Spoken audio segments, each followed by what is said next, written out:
สบายดีพี่น้องสบายดีหมู่เพื่อน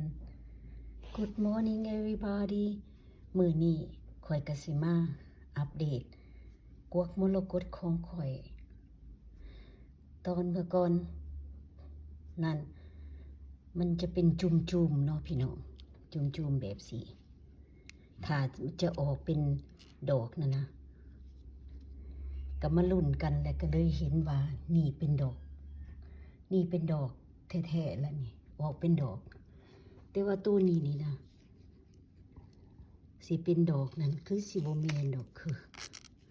เพราะว่าคงสิเป็นแบบว่าเป็นใบเนาะอันนี้พี่น้องอยู่ในทางเดียวกัน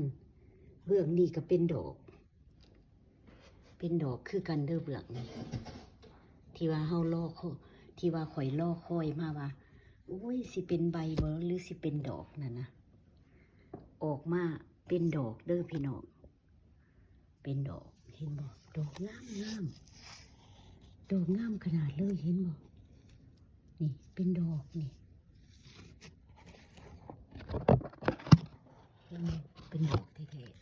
ๆออกมาเป็นดอกแล้วออกจากกีบแล้วพี่น้องอยู่ในนี่นะในทั้งตัวนี้คิดว่าสิออก3 ดอกฮักก็ออก2 ดอกมาอัปเดตต้นกวักมรกตของข่อยเด้อพี่น้องเด้ออยู่เทิงเฮือนแล้วก็อยู่ห่านภาคข่อยก็เลยบ่ได้เก็บมาบูชาพระเลยอยู่นี่เลยบูชาอยู่นี่เลยพี่น้องมาเด้อเงินไหลน้องทองไหลมาเด้อให้คำให้คูณเด้อสาธุเพิ่นว่าเป็นต้นดอกไม้มงคลเด้กวักเอาเงินเอาคำงามพี่น้องงามขนาดเลยเห็นดิต้นกวักมรกตค่อยงามกำลังจูงอยู่กำลังสิออกดอกคิดว่าสิออก3 ดอกตัวนั้นที่ว่าตัวที่3นั่นอยู่แจเบื้องนี้นี่นะแจเบื้องนี้คงสิบ่แม่นดอกแต่ว่ามาเบิ่งกันใหม่ว่าสิแม่นดอกบ่รอถามาตัวนี้เป็น2 ดอกที่หันไปก็เป็นดอกที่1ต่อมานี่ก็เป็นดอกที่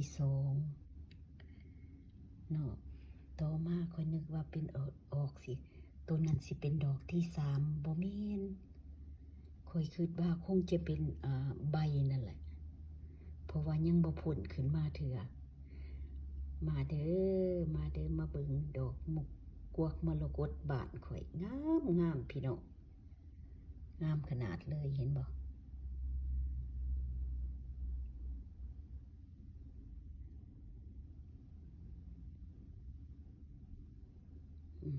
งามอันนี้ทางหลังเพิ่นเนาะ